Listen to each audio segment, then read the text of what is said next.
My name is Jeremy Gongri. I'm a recovered drug addict. And God separated me from drugs on December 24th, 2018. Wasn't planning on it that day. It's just trying to shut some people up. And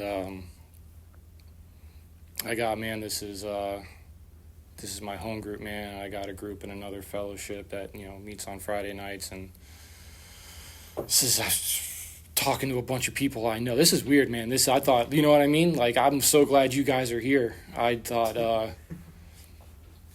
there'd be like more. You know what I mean? I was excited, but it just really does, man. It just feels like I'm talking to all my friends. So I feel like it's got to be different than what I usually do. Like, all you guys know exactly what I'm going to say right now. It's terrible. I do though, man. I love this deal very much, man, and I love what we do here. And if any of you guys are new, man, and I know a couple of you I don't recognize too well, man. You don't relate to whatever I'm going to say, man. I hope you stick around and grab onto somebody else, man, who really has, I don't know, you find out they have what you want in this kind of thing, man. And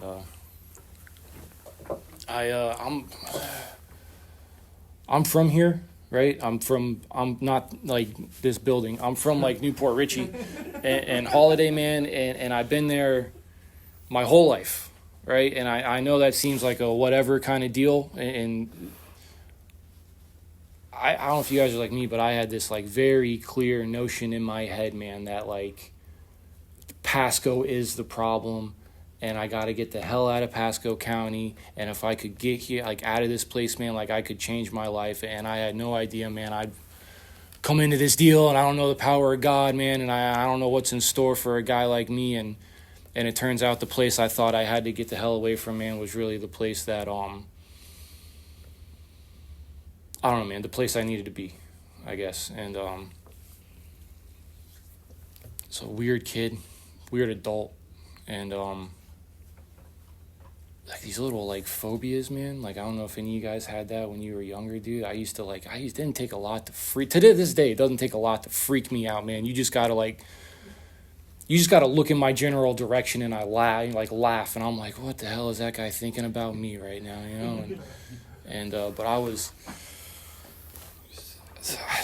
I don't know, man, like carrying a lot of stuff around with me that the little kid, man, I don't know what happens where it takes a little bit to freak me out, and I latch onto it. Like I don't know if you guys had this happen to you, but when I was in second grade, I remember this, man. I was in second grade, and my teacher, Miss Nalos, said, yeah, the sun is the biggest star in our galaxy, and millions of years from now, it's going to explode, and it's going to wipe everything out, and you know what I mean? And like, I just started sleeping last week from that, dude. You know what I mean? Like I sunk my teeth into something like that, man, and like little stuff like that would freak me out, man, all the time. And I don't know, man. I had friends and all that kind of stuff, but I always felt like, I don't know, man, I had a couple buddies that I like really hung out with all the time, and I just felt like they all like liked each other more than they liked me, and they just kind of tolerated me a little bit more. And I played like sports when I did like a lot of normal stuff, man, just to let you guys know, like what my alcoholism and addiction like does and like rips from a guy like me. And I was like played hockey when I was growing up, right? Weird thing from a kid from Holiday in Florida, man, but like I was real into hockey, and I was pretty decent at it, and I stopped because I had so much overwhelming anxiety about what people thought of me and how I was gonna do, man, and like the weight of the world. I'm watching everybody else, I don't realize it, but everyone else is just having fun, and I'm having a panic attack out there, man, and I'm like 10 years old, and I'm trying not to cry because I think everybody's gonna hate me. You know what I mean? Like, that would be the coach's deal. It's like, go out there, guys, have fun, blah, blah, blah. And I could read between the lines. I heard, go out there, have fun. And Jeremy, if you screw up, everybody's going to hate you and never want to talk to you again. I feel like that right now, by the way. I feel like that right this very second. I hope I hope this helps somebody, man. But more than anything, I hope it doesn't kill any of you. And whatever, man. I go through that whole thing, man. And I'm like very odd, but it's good. Like I don't know, man. Good family is what I'm trying to get at. Is I didn't have anything to pin this kind of stuff on. I wish I had, man. Like coming into this deal, I wish my dad beat the crap out of me or something like that, or something happened to me when I was younger, man. And I'm not making fun of any kind of traumatic thing anybody would have had in their life, man. But I was just hoping I had something to hang my hat on. But the reality was I got, raised an only child, man, by my mom, at my grandma's house, and little stuff like that would bother me, I guess, you know what I mean? Like I'm sitting here living with grandma and mom, and my mom works at like Bell's Outlet or something, and it's just that it didn't really become a thing with me until it eventually became a thing with me. And I link up with all these other, it's kind of weird, man. Like I never really thought about it, but in my neighborhood, I don't know, we're all kind of like all these kids, man, who's like had single parents and like their dads just weren't around. We all kind of like magnets, man. We're like a meteor, like I don't know, like like trash swirling in the ocean, how like more trash just compacts right to that area. That's what we were, man. We were a bunch of like trash that just found each other in this whole deal, and I fall in with them, man, and their kids who are just hanging out, man. You know what I mean? I don't know, bro. I hear a lot of people that had like this kind of like, I was doing this in high school and like very ambitious and stuff like that. And I come into this kind of deal, man. And I got to tell you, God removed the ambition from me when I was like 14. I just didn't care like anymore. And I was just always like so like I don't know if any of you guys are like self-obsessed or you think about yourselves a lot, man. I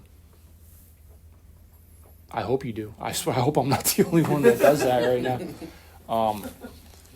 But so wrapped up in, I don't know that this is weird, by the way, because I'm in and out of like therapist's office when I'm a kid, man, with like these panic attacks, and I can't go to school, and I'm so scared all the time, man, and I'm like calling my mom while she's at work like 15 times a day.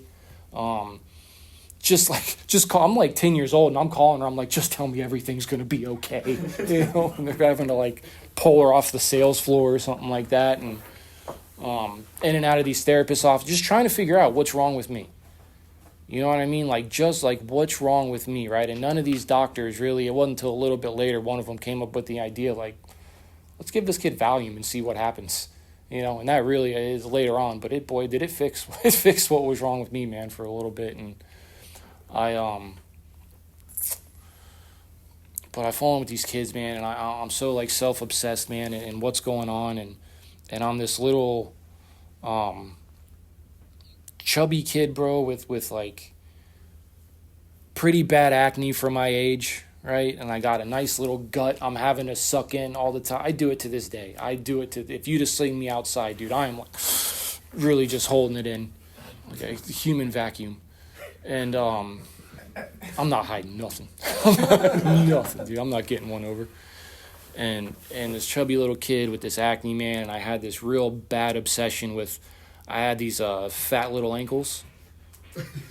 And I was so obsessed with that, man. And I'm like, I would walk through like middle school and I'd be like just like my buddies, man, were like checking out like other girls and stuff like that, man. And I'm walking behind some dude that plays soccer, and I'm like, look at that guy's ankles, man. Look at those Achilles, and if I could just get a pair of them bad boys, I'd be set. But no, man, I just calf to heel,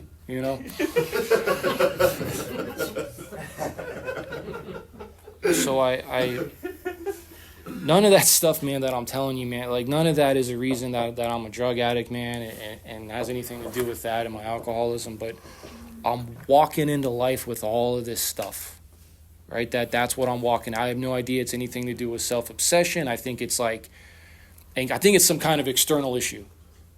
I come into something like this, and I think I have some kind of external issue problem, and And I have my mom is like very like reefer madness.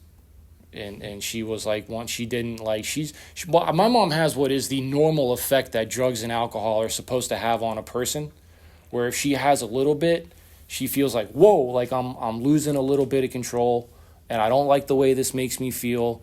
And if she ever tries to do anything, she's really got to power through that feeling to what's on the other side, which in my experience has been heaven on earth, is what is on the other side of that feeling, if you can hang in there and suck it up.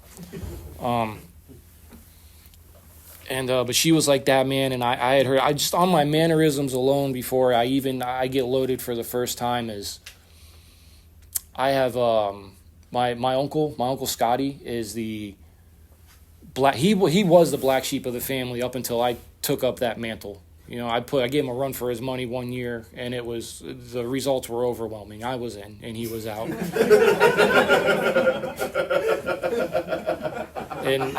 And my uncle, I would hear that, man. I would hear that so much when I was younger. I'd hear, you're going to be just like your Uncle Scotty. You're going to be just like Scotty.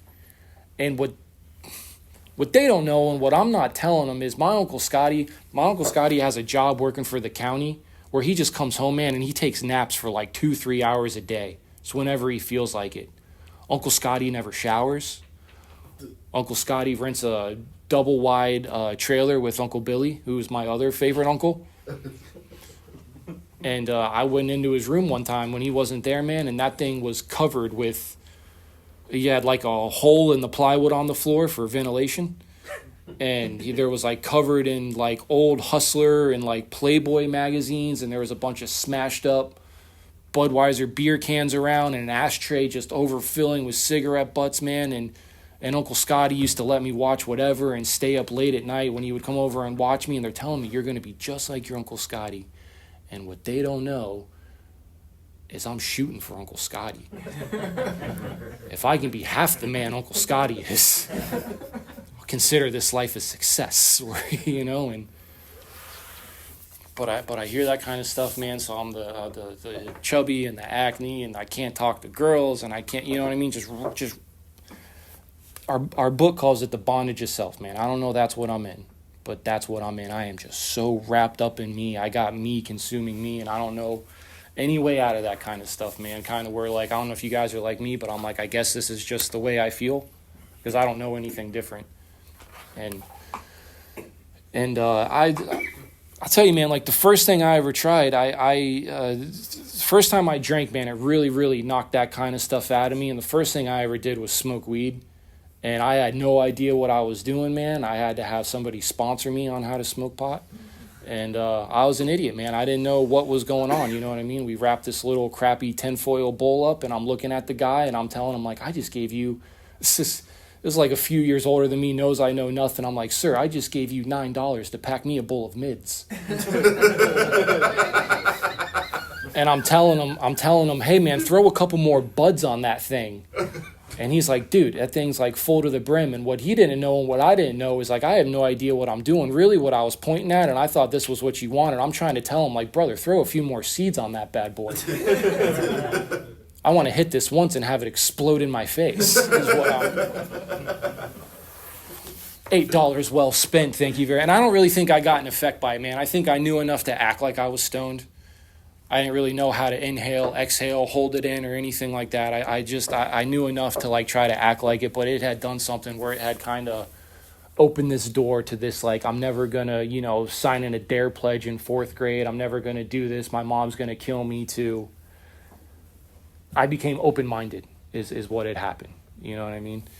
And I go to some, I forget this, man. The kids I hung out with were like, I don't remember what the hell they listened to, man. It was like a lot of like punk stuff like that, you know what I mean? Like bands like that were called like Leftover Crack and stuff, you know what I mean? Were like what they were into. And I pretended like I listened to. I would buy the CD and I would listen to one song and I would go like, these guys are great, right? I'm going to buy all their shirts and not know what the hell I was talking about. But it was important that you thought I listened to it more than me actually listening to it. And I went to some little dingy, just little crappy apartment down in Holiday. It looked like a place like when the people who signed the lease, it looked like a requirement would have been like, you need to let budding children alcoholics drink here. That's what it looked like, that kind of deal. And me and a bunch of other guys that I knew had went over there, and for that first time, man, because I had tried drinking a little bit before, and nothing really happened for me. It's hard to get that stuff down, man. It tastes like to get enough in you to get the effect, man. It's a rough deal for a guy like me, man. I like a nice instantaneous kind of deal, man, and that's gonna come up. Well, I found some stuff that was very instantaneous and really by all means cut out the middle, man. You know what I mean? And but that night, man, I had gone there, and I'm bringing this, dude. I'm bringing this. I walk in the door because I don't know you guys, man. When I get loaded, nothing changes, but everything changes. You know what I mean? Like nothing really actually changes, but man, the way I view the world, all of a sudden, it comes into a different light. And I go into this place, man, with these guys who I'm not really sure we're like really tight or friends. I just feel like I'm tagging along with them, like like if I don't know if you guys got siblings, but if your mom's like, bring your little brother with you or something, I feel like that. I'm like, come on, Jeremy, you're gonna find out anyway. And I go into this deal, man, and same chubby kid, same acne, same stomach I'm walking through the door with, you know what I mean? And same ankles. Same ankles, man. I walked in there on these tree trunks. And what happens is, man, is I get enough of this stuff in me, and I might be like aging myself a little bit here, right? But you guys, Smirnoff Triple Black, you guys remember Smirnoff Triple Black, right? I think you guys might like White Claw nowadays, may have taken that up or something, but yeah, right, dude. Yeah, you're too good for White Claw, bro. I'm not gay. Yeah, right. Tell your hair.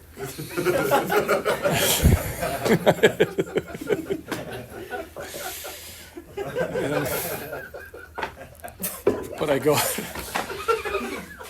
edit that out. It's staying. And I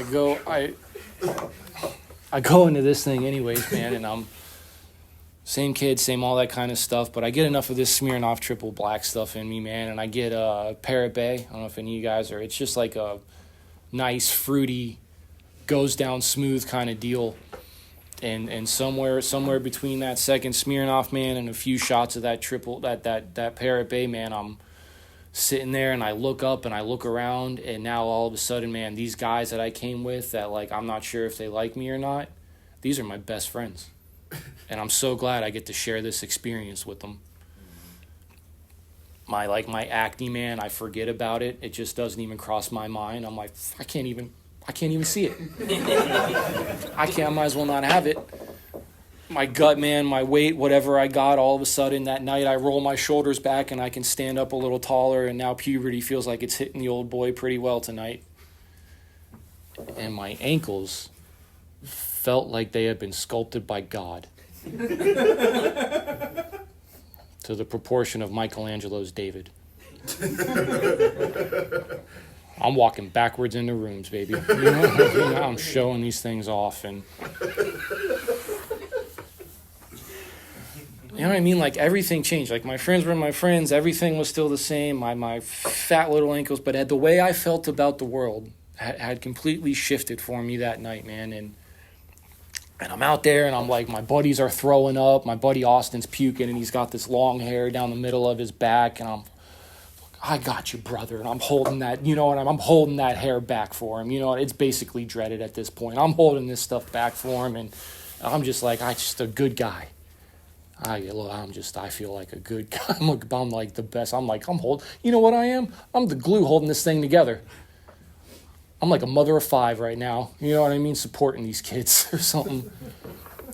And I get excited, man, and I call buddies of mine as I'm going. That's what happens, man. I don't know if you guys, man, but like that's what I had. I had a spiritual awakening that night. And when I have a spiritual awakening, I can't wait to tell people about it. I'm so excited what happened to me, and that happened numerous times in getting loaded, man. It happened in You know what I mean? The first time I shoved a needle in my arm, I'm busting down the door of my buddy's apartment. I'm like, put these straws away. Grab one of these needles, dude. I got to show you something. I got to tell you what happened to me. I'm about to help you. You know? I need $30 and cut the filter off that cigarette. We don't have time. And I'm like calling buddies of mine, telling them how great this is, you know what I mean? And I find that out, man. They have a different reaction than mine, you know, where their reaction is like, that's great, man. You should probably go home and like sleep this off because this is a lot for you to handle right now. And I have just found God, you know, is what really happened. And all that ambition, man, whatever I had up until that point, it was gone. You know what I mean? My alcoholism, addiction, it just removed that kind of thing for me. And I wish I could. If I knew I was going to be sitting up here talking to people at some point in time, man, I would have like done some cooler stuff, I think, when I was getting loaded. Really what it was, man, is I just stopped going to school and just started hanging out and trying to do this all the time. I just hung out with a bunch of other bums like me. And every day we're all trying to figure out how can we hustle up $5 so we can get ripped off for an eighth from Eli down the street. You know? And we'd figure it out, you know? Figure it out.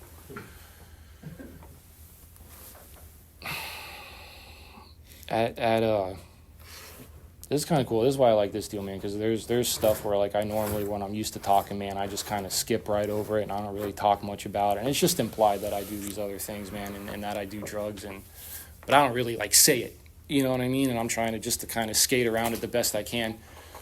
Some point in time, I realized, man, that I have a uncle of mine that sells pot in like pretty big quantities, and I realized that my friends, as broke as we all are, man, smoke pot. And Wilson talks about in his story that he is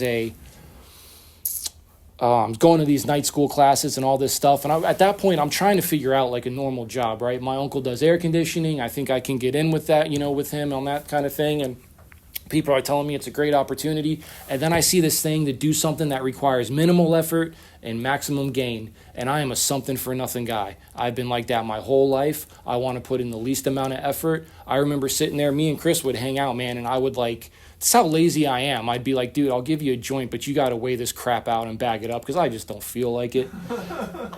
That was my whole job. That was it. That was it, man.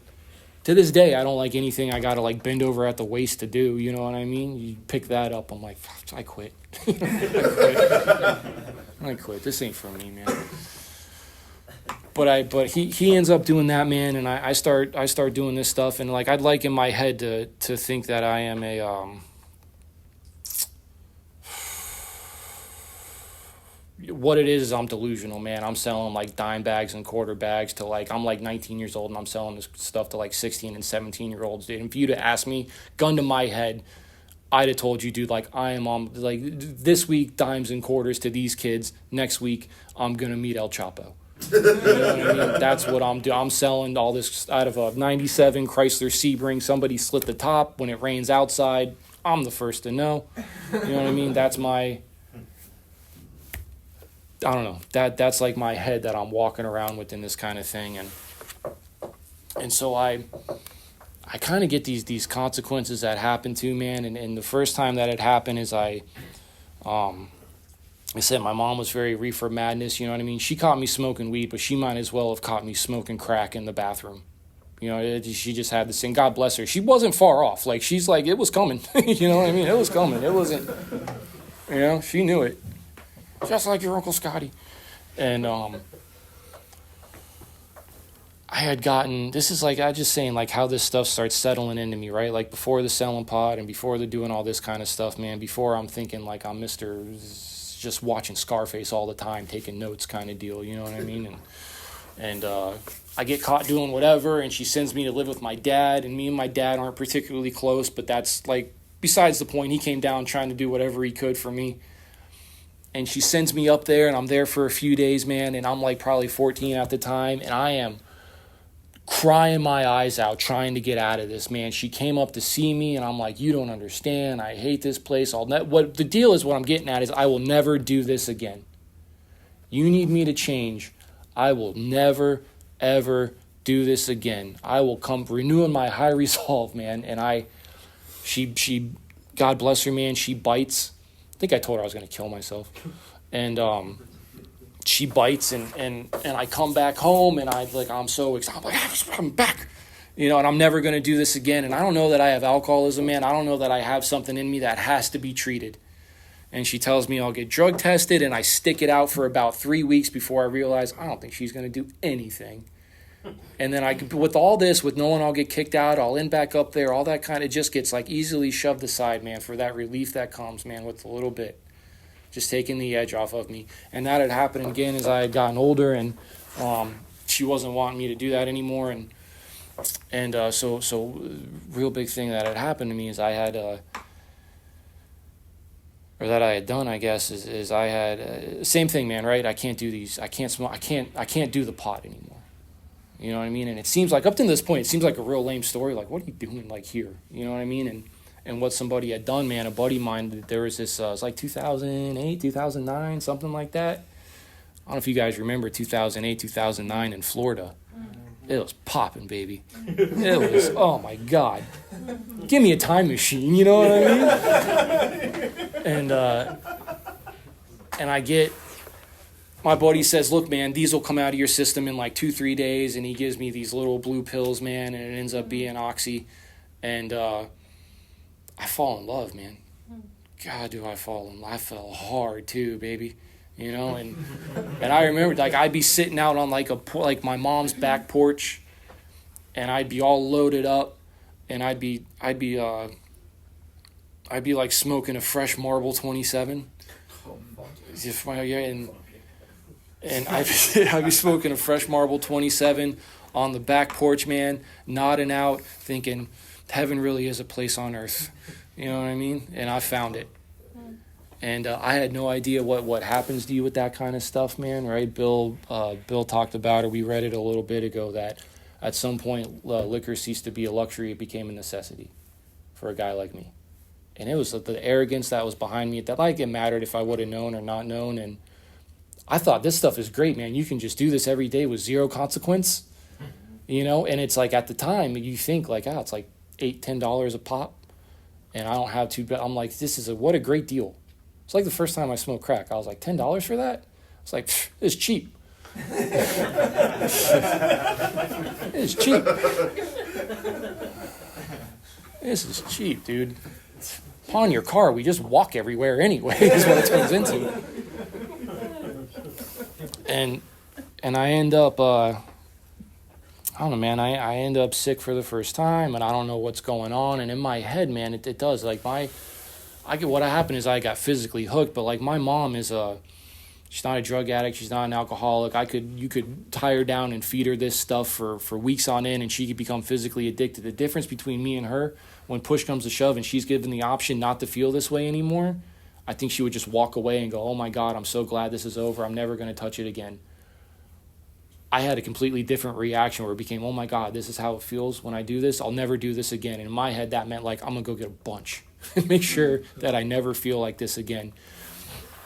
And you can take, man, whatever consequences, crappy jobs, hurting people, in and out of living at my friends' houses, man, that was really it. I had tried quite a few different things, man. Like I would think, like, I would have sold you on, like, my problem is my mom, dude. She's just overbearing and she doesn't understand, and she has these unreasonable expectations of me to, like, get a job and contribute, and I just can't seem to pull it off. And I just got to get out of my mom's house, and I'm like, I'm going to go live with Chris at his mom's house. And this is where I'll make my big turnaround. And it's just a continued string of me doing that and being there for 2 weeks and going, I really got to get back to my mom's house, straighten my life back up again.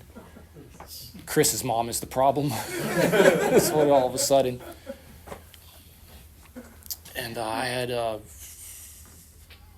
however many times, man, all these different times trying to turn my life around and change it. And I like I said, I think it's circumstantial. My dad had lived in Key West at the time, and I think I'm going to the Keys, baby. And I'm telling everybody that I'm leaving. It's important for them to know where I've gone, because I'm sure they're going to wonder. And I let all these people know I'm going to leave and what my intention is, man. And I burn a couple bridges on my way out to really ensure that I'm not going to come back here, and I load up my grandma's Saturn S2 and I hit the road. You know what I mean? I got a 150-pound 8-inch tube TV and whatever clothes I got and like 8 Oxycontin to wean myself off, because that was always the dream. It's this movie, if you guys ever think, it's called 1,000 Junkies. They say the best thing. The guy's intention, he's like, I'm going to go to the beach and wean myself off heroin. I'm going to get a bunch of heroin and wean myself off. He's like, you're not going to get off the drug you're addicted to using the drug you're addicted to. But that was the dream. I was like, this is how it's going to go, man. I'm going to tough this one out. And I tell all these people, and I'm going to go down there, and I'm going to like get my life together. My dad's a security at this hospital at the time, so I got an in, and I'm going to work at the cafeteria, and I'm going to work hard. You know what I mean? I'm going to work my way up to the guy that loads the trays or something like that, and come back. I was really banking on like I'm going to get like a Cuban girlfriend too or something like that. You know what I mean? Have some little mijos running around, whatever. I don't even think that's the right language. And I get down there, man, and like I don't realize I'm bringing this addiction, this alcoholism with me, and I'm down there for 3 days, man. And my dad is driving me nuts, man. He's waking me up at like 12:30 in the afternoon, wondering what the hell I'm doing. Kind of realizing, man, my life's a mess. And after a few days, man, I realize this isn't for me. And I try to slink my way out at like 1 a.m, head back here. And I got it to like the biggest thing, like it hurt, man. Not so much the pride about coming back after I said I was going to leave. What really hurt is I went around to tell all these people that I'm sure were going to be excited I was back again after 3 days with no Cuban girlfriend, no prospects on the horizon. And I come back, it is the disconnect between how I thought people would feel and how they really felt when I came back. Because the reality was, man, I go to Chris and I go, I'm back, bro. And he goes, where'd you go? Where'd you go? You left? And it had been a series of things like that, man. And then I at some point in doing all this kind of stuff, man, I don't realize that it's this thing, man. It's this alcoholism. It's this addiction progressing in a guy like me. What it felt like at the time is it felt like a financial decision, because what was before $8 and $10 was now $30, and I had to get my money's worth. And somewhere in my mid-20s, man, I had went to see this girl who I had a lot of us had grown up with, and I stuck a needle in my arm, right? And I couldn't tell you why, man. Best I could say is like, why not? It was time to do it. You know what I mean? This stuff is expensive. I got to get my money's worth. And the only thing I could think, man, as soon as that thing went down, I thought, Jesus, all that wasted money before I started this kind of thing, man. I really burned through it for no reason. And if I thought my life was bad before then, man, it had tanked down really bad at that point, right? And I'm going to save you guys the whatever. We all know how to get loaded. I know how to get loaded. The anomaly for a guy like me is not how to get loaded. It's how to not get loaded and how to stay sober and reasonably happy at the same time. And I'd gone through that, man, and a lot of like I was big on synthetics. I don't mention it a lot, man. I loved heroin and I loved spice. And it was such a weird combo for a guy like me, you know what I mean? But like I was like, this is the peanut butter and jelly of getting loaded over here, you know what I mean? This is the... And nothing had tanked my life down any more than that kind of stuff. So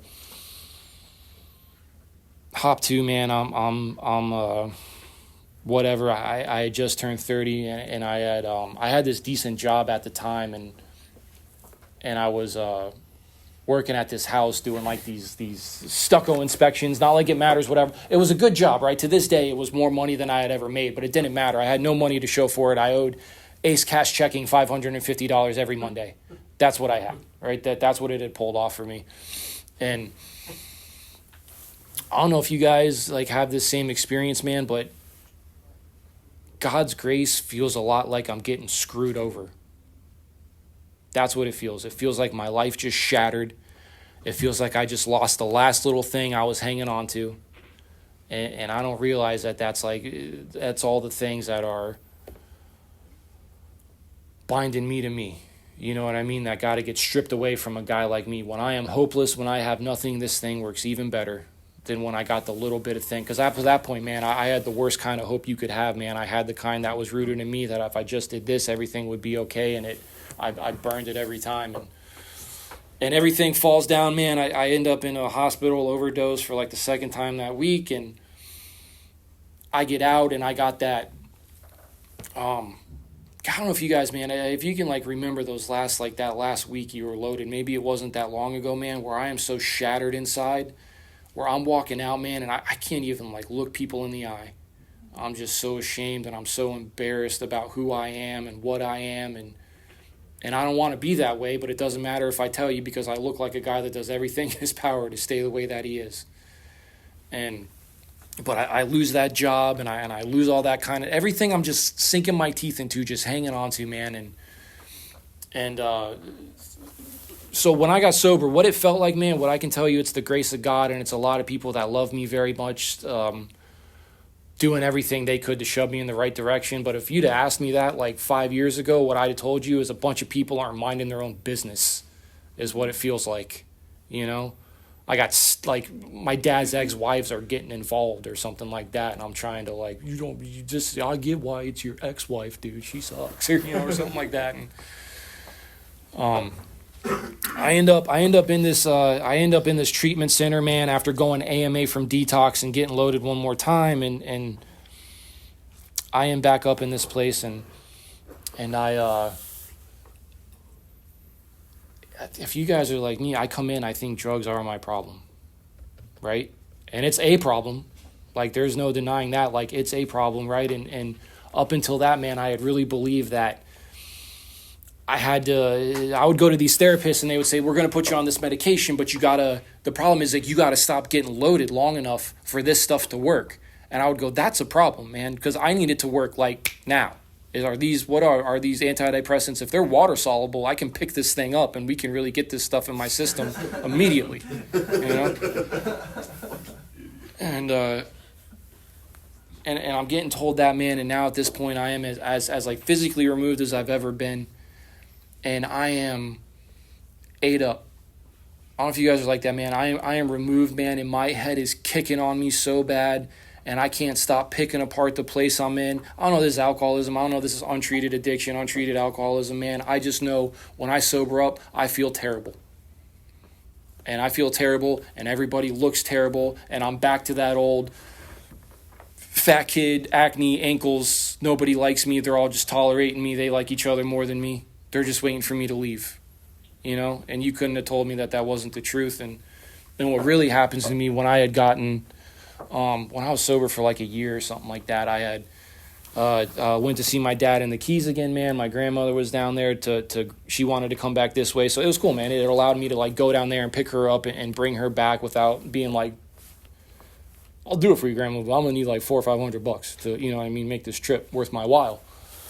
And, but while we were there, I got a little sister down there, man, and there's not a lot to do in Key West if you're not, I'm not a water guy. I don't like fishing. I caught a rock one time. I was like, this is good enough. I don't want to do this anymore.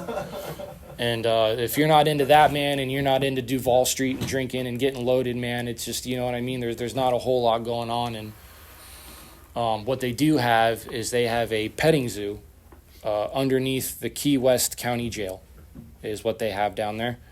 And so we decided to visit one day to go there, and it's a sight to be seen if you guys are ever there. I'm sure it's still going on. I don't know where the hell else they're going to put those animals. And what they do is they let the inmates take care of the animals, which is it's a gamble. I feel like that's a thing. You walk in and they're like, this is the, you know what I mean? This is a 3-foot long iguana, and this is Juan Carlos. And Juan Carlos is in here for attempted murder, but the iguanas sure do seem to like him, so we let him hang out around your kids and don't get within 3 feet because they both bite, you know what I mean? That's this thing. And I go over, but what they have is they had this ostrich who was like losing his mind behind this cage, man, right? He's like, everything he needs is in this cage, man. I'm reading this plaque of where this thing came from. Arguably, he is in a much better situation than when he was. and it's this South African ostrich, and he's snapping at little kids, and he's just angry the whole time. He can't sit still. You know what I mean? This is one irritable, restless, discontent ostrich. And my dad comes over to me and he's like, "What's up?" I watched him for like an hour. I mean, I was enamored with this bird. And he's like, "Looks like you're a little obsessed with this guy, huh?" And I was like, "I think this is my spirit animal." and I'm sitting in this rehab, man. And like my grand sponsor made it a reference one time of like, I get sober and I'm like a tiger pacing a cage. You know what I mean? Just looking for some way to get out, something to get into. And I get sober, man, without my solution to it, man, which is getting loaded. And I am like the South African ostrich in the petting zoo underneath the Key West County Zoo. That's what I become, man. You know, and I got no idea that's what's going on, or that's untreated alcoholism, untreated addiction. And I sit in that place and I get these meds in me and I'm not feeling any better, man. And the girls that I like in there are you know what I mean? I'm not great on the streets, man, but you stick me in a rehab where they have, these girls have the gift of desperation, and all of a sudden I'm like a 9 or a 10, you know? And I'm ready to get out of there and help them get their kids back. And so what happens is when I'm in there, man, these guys start coming in, man, and they're bringing Alcoholics Anonymous meetings in, but they're talking the way that like I'm talking right now. You know what I mean? To the point where like I can really relate with this, that I take a couple drinks that I just plan on taking the edge off with, and before I know it, man, I got this needle in my arm again, I got this crack pipe in my mouth again, and I did not intend on that stuff to happen this time. You know what I mean? And slowly but surely, I get sold on this kind of deal. It took a while too, man. I was still so wrapped up. I'm waiting for these meds to work. I think this stuff is kind of dumb, and they let you out on a pass for a little bit. And I went to my mom's house, and that same thing, man. I was that ostrich again, completely removed, physically sober as I had ever been, losing my mind. I don't know what to do. What the hell am I going to do when I get out of here? And in that exact moment, man, I caught alcoholism. Somewhere in We Agnostic, it says when we became alcoholic, man, when I became the real alcoholic, when I became the real drug addict, and I become that when I catch this thing, man, when I self-diagnose myself. It's been the only terminal disease I've ever seen where I have to believe I have it for the treatment for it to work. Because up until that point, man, it's all a theory in my mind, and I'll try something else, and I'll try something else. So I whatever, man, I do all right in a place like that, and we start doing these steps, and I'm not here to give any kind of step talk or anything like that, right? But my big experience with it, too, is that somewhere in between that 4th step and he's making the amends, especially when I sat down and did this 5th with this guy, I remember sitting there, man, and he's telling me, he's like, "I'm so excited that you're here to do this right now." And I said, "That's great, man. I'm real excited for you. I feel like I'm dying on the inside. So if we could get on me real quick, I would appreciate you telling me about how good you're doing later, you know?" By the way, I thought that. I probably said, "Good for you." You know what I mean? I probably said, "That's great, man. Awesome. Glad to be of service."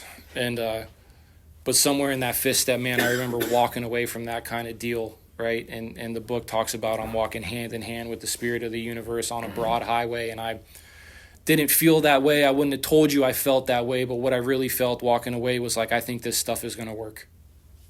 This is going to work for a guy like me, man. And they got me busy and working in Alcoholics Anonymous, man, right away. And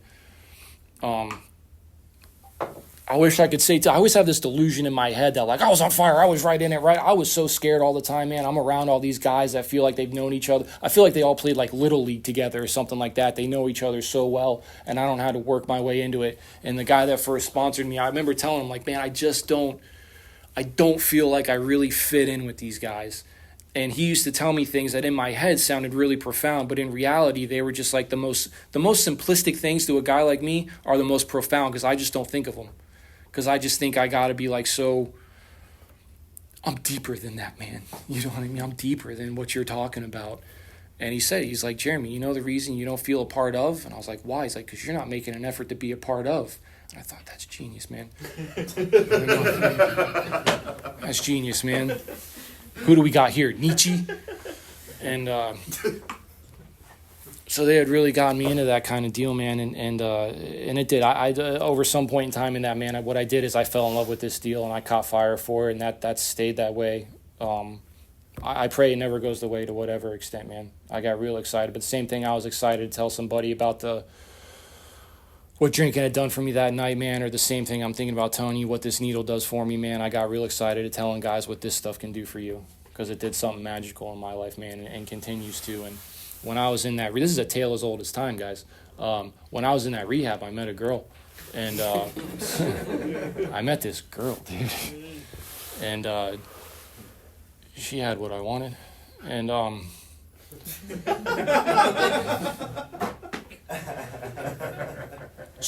here's the deal with that, man, is like it seems like a weird thing, right? Because I watch a lot of that stuff. By the way, I'm not like recommending anything. This is just my experience, man. I did not plan on it. It wasn't the intention. The intention was to, hey, we'll just hang out and mess around, and nothing too serious, man. And she fooled me. She lied to me. She fooled me, man. And she fooled me. Keeps fooling me.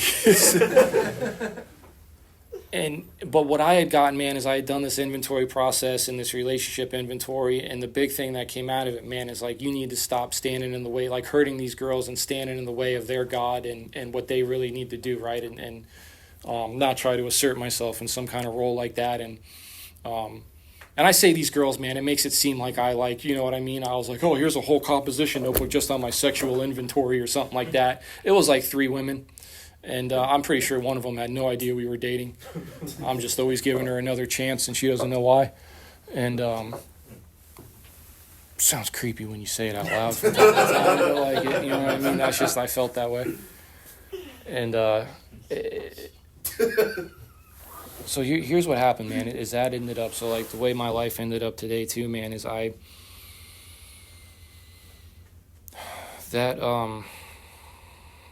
somewhere I'm getting loaded, man. My uncle runs that air conditioning company, still does, man. I got caught stealing from him. I got told, you'll never work for me again, man. I never want to talk to you again, never want to see you again, right? Because of this deal, because of the amends process, man. I work for him today. I am probably like his 3rd most reliable employee.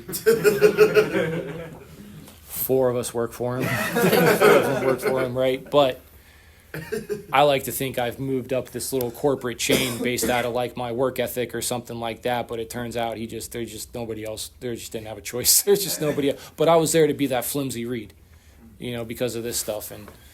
And that same girl, man, that I had no intention on staying around with, before she had gone into this treatment center, she had a little boy, got taken into state custody, and she was looking at her parental rights getting, taken away from her, man, and I jumped into this deal, man, and she jumped into her deal that she was doing.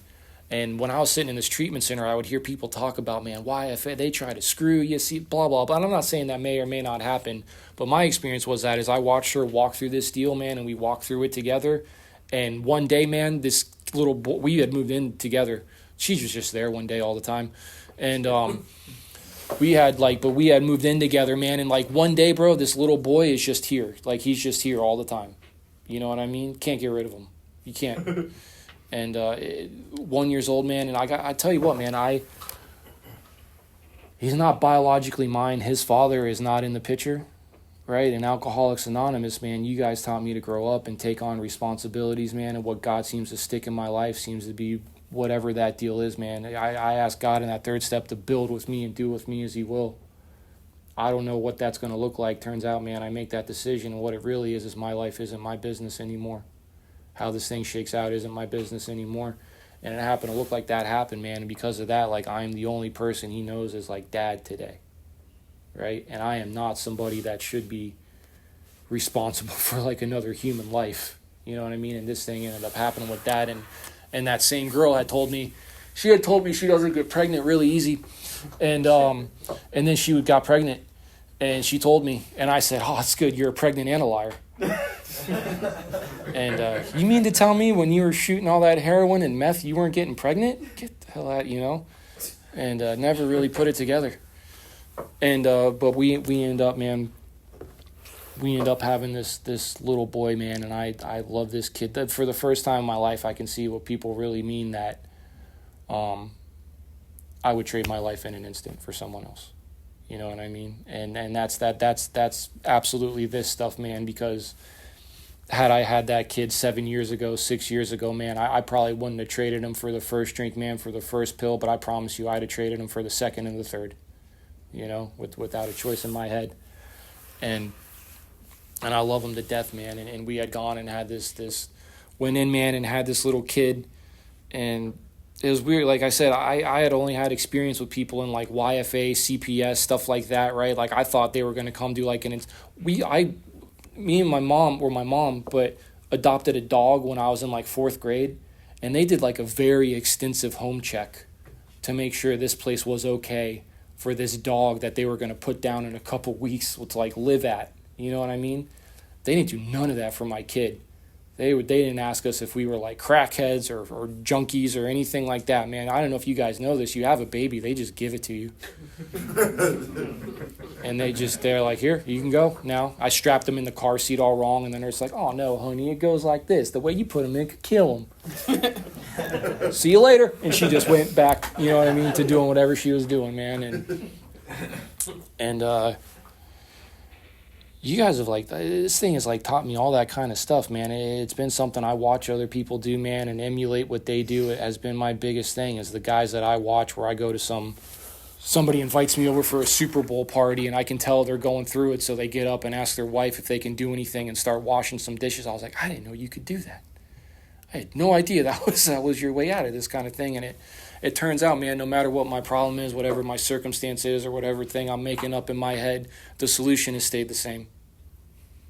The solution has absolutely stayed the same, man, and it's getting in the middle of the boat with you guys, and it's helping somebody else, and it's looking to God for inspiration rather than my own head that seems to create the problems in the first place, man. And these guys I get to work with, man, have absolutely saved my life. I couldn't be more grateful for them. Some are staying sober, man. I've only killed very few, and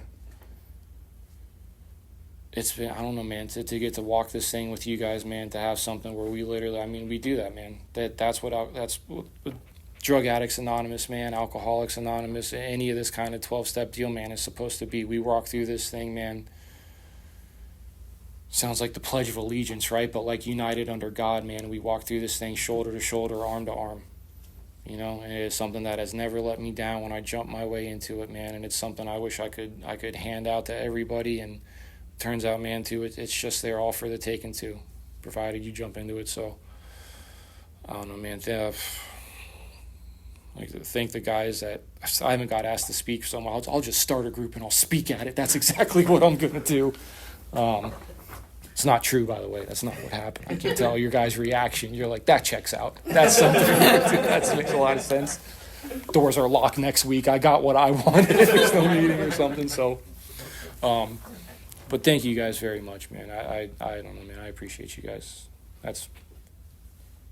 I'm done.